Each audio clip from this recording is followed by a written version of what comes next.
Bienvenidos, bienvenidas a un nuevo programa. Hoy tenemos mucho material y empezamos en el segmento A la Orilla con una entrevista a Silvia del Palacio.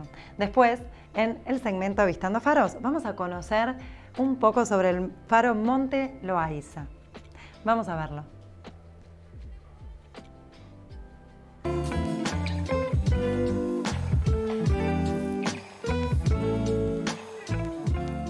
Silvia del Palacio, bienvenida a La Orilla. Gracias. Sos docente, historiadora, publicaste un libro que se llama Lanas, Tasajo y Puerto, una historia del Tuyú. Así es.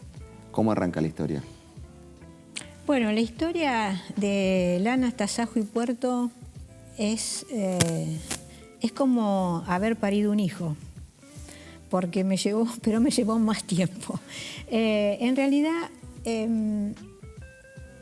yo descubrí que se sabía poco de la historia de Lavalle, condensado en un libro que planteara la historia económica de General Lavalle. O sea, a mí siempre me apasionó la historia económica. Y cómo vincular la historia económica de una región con el resto del país, para que el libro se proyectara más allá del entorno, digamos así, de lo que era General Lavalle. Por eso un poco empecé a buscar y a rastrear y en mi cabeza apareció primero, como yo digo, todo hecho histórico se desarrolla en un espacio y en un tiempo, ¿no es cierto? Bueno, ¿cuál era el espacio que contenía a Lanas, Tasajo y Puerto? ¿Cuál era ese espacio geográfico? ¿Cómo se había descubierto, cómo se había conocido, cómo se había planteado? Y ahí aparecen la curiosidad de los primeros viajeros, digamos así, que son los jesuitas, el padre Cardiel, el padre Fallner, que levantan una cosa... a mí me impresionó, a mano alzada, los primeros mapas recorriendo directamente el territorio. Entonces te decían, acá hay una montañita, acá el río, acá aquel, bueno. Pero ¿cuál es la importancia de estos jesuitas o de estos padres, digamos así? Que comienzan a conocerse los primeros nombres de la toponimia local. San Clemente, el arroyo San Clemente, Ajó, es decir, Tuyú, comienzan a ser nombres que se empiezan a meter, digamos así, en la vida. Así que la primera etapa del libro consistió en eso, bucear la geografía, bucear esos primeros viajeros, la constitución del partido de Ajó, la formación y creación del partido de General Lavalle, eso como soporte, digamos. Y dentro del partido de General Lavalle, dentro de la historia de la región del Tuyú, para mí, es decir, lo remarco porque yo lo estructuré de esa forma, hubo dos polos de desarrollo. Uno fue el Saladero y otro fue la estancia de los ingleses. Y tanto la estancia de los ingleses como los saladeros de Pedro Luro después, utilizaron como única forma de comunicación el puerto. Entonces, encontrar un título que condensara ese pensamiento fue difícil. Por eso, Lanas, por la estancia. Tasajo, porque es la carne salada. Es decir, a mí el chico que me hizo la corrección me decía, tasajo, es un nombre fuerte, suena fuerte, pero la gente no sabe qué es. Bueno, no importa, pero es tasajo, no es carne salada, es tasajo. Y el puerto como el centro de la vida económica y social de General Lavalle. ¿Cómo era la vida en el Saladero? Si me podés contar el día a día. Bueno, los saladeros eran organizaciones, era una preindustria, digamos. Es el primer paso para intentar industrializar la carne y era un ambiente era un lugar en el que se trabajaba en los meses de verano, porque la carne había que salarla, ¿no es cierto? O sea que se trabajaba en general desde octubre hasta marzo y se trabajaba mucho con migración golondrina. Es decir, venían trabajadores europeos, sobre todo vascos franceses, que se instalaban en ese periodo de tiempo como compañías. Entonces estaba la compañía de varales, la compañía que juntaba la leña, o sea, eran compañías, o sea que la mayoría de la población era masculina. Y esa población se instalaba en barracas, ¿no? El saladero se autoabastecía, por eso tenía moneda. En realidad se le pagaba, tenía su proveeduría, tenía su escuela. O sea que de alguna forma lo que ganaba por un lado lo ponía en el otro, ¿no? Y una cosa que le llamó la atención a un geógrafo dedicado a la ecología es que por qué en toda esta zona había desaparecido el coronillo como árbol, o sea, se había reducido. Y en realidad era porque se usaba para alimentar las calderas en donde se hacía la grasa, porque el saladero hacía un aprovechamiento integral de la vaca. El cuero, la carne, el sebo, la lengua. ¿Qué hacían con la lengua? Y la envasaban, se consumía en Europa. La carne salada no se consumía en Europa. O sea, el principal mercado de la carne salada era Cuba y Brasil. Por eso también, con la independencia de Cuba, de España, y la desaparición de la esclavitud de alguna manera en el mundo, desapareció también el mercado del saladero. Porque la carne salada se vendía para eso. No la consumía el común de la gente, sino que se destinaba a las plantaciones tanto de Brasil como de Cuba. El desarrollo económico del saladero, ¿en qué periodo se da? Y cómo, si sabés y me podés hacer un raconto histórico, cómo se termina instalando en la zona de General Lavalle. Bueno, yo lo cito en la bibliografía, hay libros muy interesantes desde el punto de vista económico que trabajan sobre la industria saladeril, entre ellos Cucorés, es decir, hay gente que realmente vio cómo se trabajaba. En síntesis, rápido, los saladeros funcionaban muy cerquita de lo que sería el puerto de Buenos Aires, ¿no es cierto? Y los estancieros usaban, es decir, en ese momento el primer indicio de la explotación de la vaca van a ser las llamadas vaquerías, o sea que eran como cacerías de vacas. Hay que leer El Matadero, ¿no? Que es un libro descarnado desde el punto de vista ideológico, es antirrocista, o sea que no tiene, pero tiene una descripción muy cruda de lo que era un matadero. Eso evoluciona hacia el saladero y se produce una epidemia de fiebre amarilla muy fuerte en la provincia, en la capital, y Sarmiento ordena de alguna forma el traslado de los saladeros fuera del ámbito urbano pequeño para evitar las contaminaciones. Así aparecen los saladeros en Atalaya y comienzan a correrse a los lugares donde hubiera puerto, porque vos necesitabas fundamentalmente el puerto.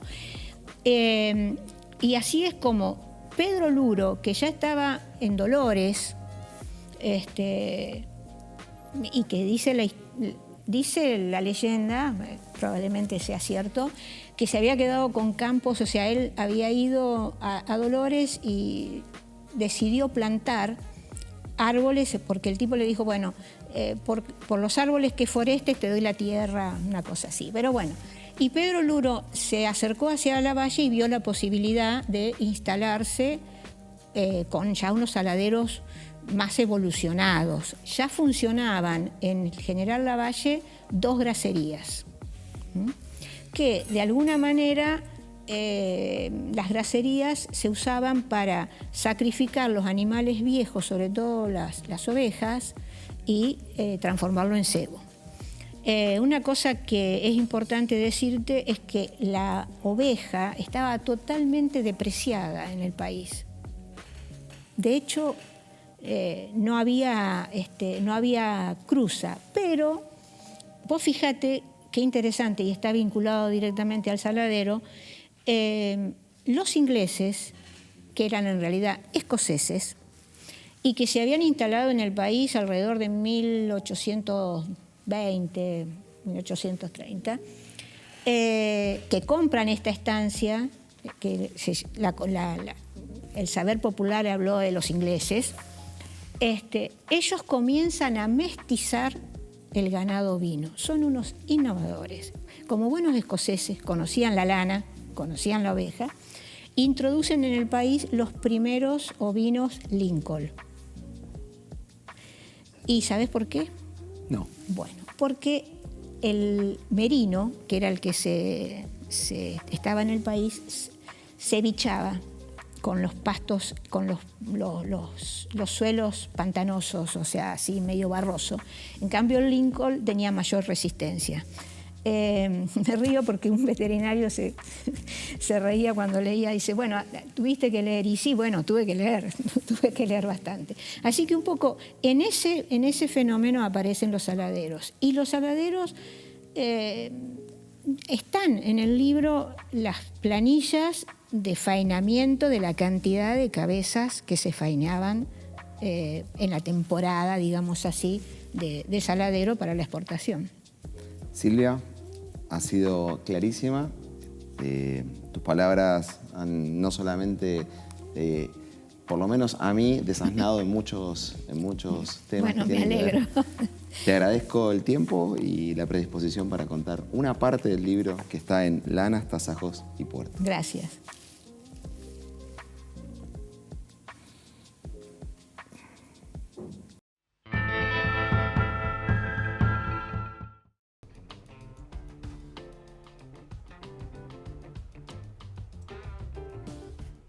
En la majestuosa bahía San Guineto, en el sur del Golfo San Jorge, emerge el faro Monte Loayza, una estructura imponente que ha sido testigo silente de las dinámicas costeras en la provincia de Santa Cruz. Este faro, inaugurado el 18 de julio de 1946, se alza con una altura de 12.5 metros. Su diseño, una torre cuadrangular de hormigón armado, alberga en su interior un área cerrada, destinada al depósito de materiales. Ubicado en la Reserva Natural Monte Loayza, entre Punta Nava al oeste y Bahía San Guineto al este, este faro forma parte integral de un ecosistema marino y costero de gran importancia. Con una ubicación estratégica en la margen sur del Golfo San Jorge, el faro Monte Loayza cumplió su función de guía marítima hasta el 15 de octubre de 1992, momento en que se consideró que el faro de Cabo Blanco proporcionaba suficiente cobertura. La Reserva Natural Monte Loayza, donde se erige este faro, ha sido designada como área de uso científico, fomentando investigaciones y protegiendo los apostaderos de aves y mamíferos marinos que llaman hogar a este litoral patagónico. Aislado en su grandeza, el faro Monte Loayza se yergue como un hito en la vastedad de la costa argentina, a 2.001 kilómetros de La Serena Mar de Ajó. Su historia se entrelaza con la protección del entorno natural y la riqueza de la vida marina en esta región. Esto fue todo por hoy y los espero en un próximo episodio de Avistando Faros.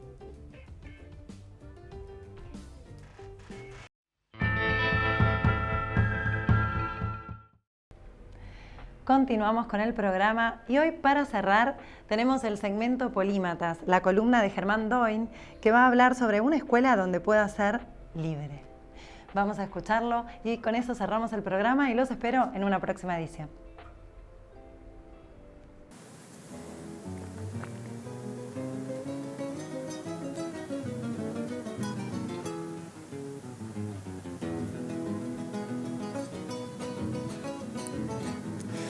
Educar para la libertad. ¿Pero qué libertad? ¿La de quién? ¿La libertad del adulto? ¿La libertad del docente? ¿La libertad del mercado? ¿O la libertad de las infancias? Se dice que el conocimiento nos hace libres, pero el conocimiento que se fuerza también nos hace libres. De eso vamos a hablar hoy en este espacio. Te invito a que soñemos con una escuela donde podamos ser libres.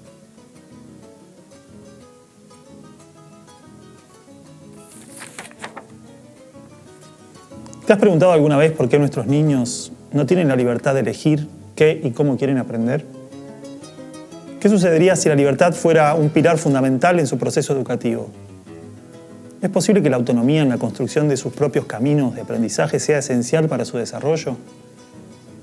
Y si consideramos que cada niño o niña es único y que su voz y elecciones deben ser respetadas en el aula, ¿podría una escuela donde la libertad sea parte integral del proceso educativo transformar la forma en que nuestros niños enfrentan el aprendizaje?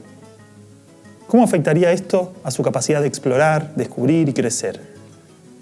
¿Estás dispuesto a sumergirte en el viaje hacia una escuela donde podamos ser libres?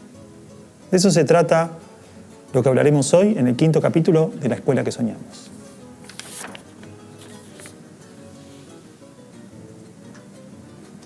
Bueno, aquí estamos otra vez y esta vez para discutir uno de los temas que más me convocan. Más que nada porque cuando estuve investigando sobre educación alternativa, realizando el fin de la educación prohibida, era el tema en el que más me resistía. Las primeras veces que escuché hablar de escuelas libres, me resistía simplemente a considerarlo como una posibilidad. Bueno, no imaginaba una escuela donde en realidad los niños pudiesen elegir qué querían hacer, qué no querían hacer, qué querían aprender, qué no querían aprender, de qué manera. Hasta que visité una escuela libre, hasta que visité un espacio donde la libertad tenía un lugar fundamental y claro, lo que me sorprendió es que no era solo la libertad. Tenemos una idea de libertad como esto, la idea de que podemos hacer cada uno puede hacer lo que quiera. Pero lo cierto es que en aquellos que se han dedicado durante años a pensar formas de educación transformadora alrededor de la idea de la libertad, lo tienen un poquito más aceitado, un poquito más pensado que simplemente pensar en cada uno hace lo que quiere. Les quiero dejar un pequeño fragmento vinculado a este tema de la educación prohibida y en función de eso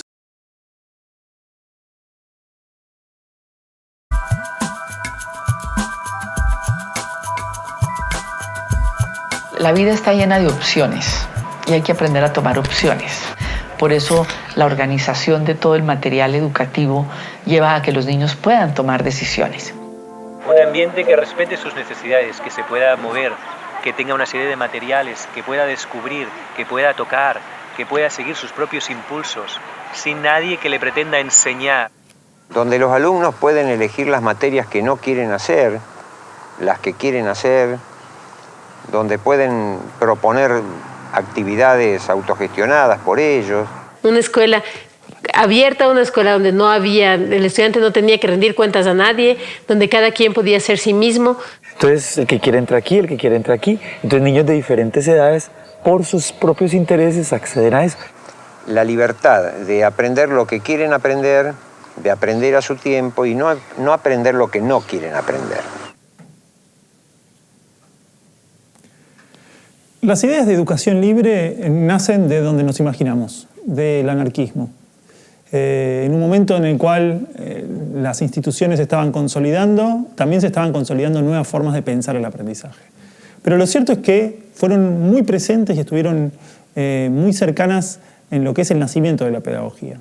Sí, muchos pedagogos que empezaron a pensar lo que se llamaba la educación naturalista, es decir, plantearse si el aprendizaje no era algo que estaba innato, digamos, en los niños y en las niñas. Tal vez uno de los más importantes fue Rousseau, que pensaba como en la bondad natural de los niños y las niñas y que de alguna manera el devenir de su cotidiano iba a llevarlos a aprendizajes valiosos para sí mismos. Un poco Rousseau se preguntaba, ¿no es así como aprendimos en casi toda nuestra historia? Entonces, esto es un punto como para empezar a tener en cuenta. Pero lo cierto es que en la medida que fuimos evolucionando y que fuimos avanzando, aparecieron ideas distintas. Principalmente en el campo de la convivencia. Cuando uno empieza a avanzar, se empieza a dar cuenta, en la historia, se empieza a dar cuenta que gran parte de los problemas que tenemos los seres humanos vienen de las estructuras autoritarias, de las estructuras represivas. Tal vez las pedagogías que lo señalaron a principios del siglo XX fueron las que se fundaron a la luz, al calor del nacimiento del psicoanálisis. Cuando Freud de alguna manera señala que gran parte de las neurosis colectivas tienen que ver con las represiones vividas en la infancia, hay algunos de sus seguidores que dicen, bueno, entonces podemos pensar una escuela distinta. Uno de ellos fue Alexander Neal, que se planteó en 1920 si no podía construirse una escuela donde los niños y las niñas no vivieran represiones. Y si una vida sin represiones en la infancia no podía llegar a desarrollar adultos no neuróticos. Él tenía un lema que hasta el día de hoy sigue pareciéndome fascinante y bastante vigente. Él decía que prefería 1000 veces un barrendero feliz que un abogado neurótico. Entonces, el planteo que hacía Neal era, si nosotros acompañamos a niños y niñas en un entorno educativo libre de represiones, libre de limitaciones, libre de condicionamientos forzados de la sociedad o incluso de la familia, puede llegar a emerger un aprendizaje auténtico, un aprendizaje verdadero, incluso pueden llegar a emerger nuevas formas de relacionamiento con otros y consigo mismos. Ahí es donde aparece un concepto fundamental que viene del mundo de la psicología, en especial de una rama de la psicología que fundó Wilhelm Reich, que es el concepto de la autorregulación.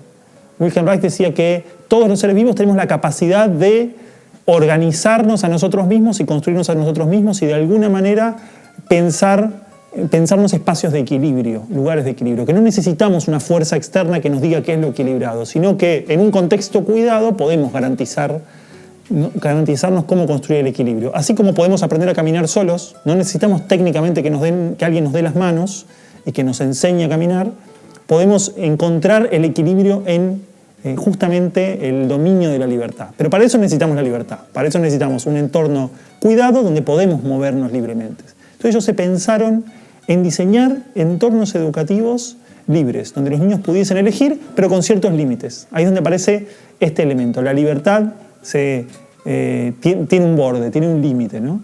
Neal decía, la libertad no es licencia, es decir, no es que puedo hacer cualquier cosa. Puedo hacer cosas en determinado contexto que garantiza el cuidado de los otros, ¿no? Entonces, ¿qué mejor manera de convertirse en un adulto o una adulta que puede entender lo que implica su libertad y entender cómo sus decisiones pueden impactar en la vida de los otros que alguien que las vivió desde los 4 o 5 años?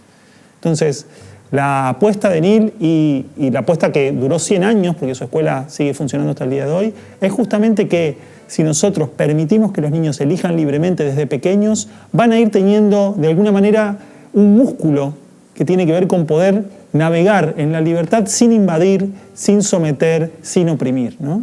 Que fíjense que al día de hoy es tal vez una de las problemáticas más grandes que tenemos, es pensar la libertad en el siglo XXI no desde el derecho de pisotear a otros, no desde el derecho de negar a otros, sino desde la responsabilidad de poder obedecer a lo que yo tengo ganas de ser, sentir, pensar, actuar, incluso en un marco de convivencia, de respeto, de cuidado y de solidaridad y construcción colectiva.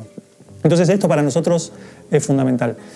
Quiero cerrar con una pequeña lectura que bueno, es un toque larga, pero voy a leer algunos elementos, que es de Humberto Maturana, el biólogo chileno, que sumó a el campo de la educación libre algunas perspectivas muy interesantes. Incluso creo que él lo ignoraba, pero muchas escuelas que siguen esta mirada tomaron sus ideas, que tiene que ver justamente con esto, con la idea de la construcción hacia uno mismo en un marco respetado por un adulto y la posibilidad de que de ahí emerja algo saludable y verdadero para la comunidad. Maturana decía: ¿por qué me impones lo que sabes si quiero? ¿Por qué me impones lo que sabes si quiero yo aprender lo desconocido y ser fuente de mi propio descubrimiento? En el mundo de tu verdad es mi tragedia, tu sabiduría es mi negación, tu conquista mi ausencia, tu hacer mi destrucción. No es la bondad lo que me mata, el fusil hiere, mutila y acaba, el gas envenena, aniquila y suprime, pero la verdad seca mi boca, apaga mi pensamiento, niega mi poesía, me hace antes de ser. No quiero la verdad, dame lo desconocido.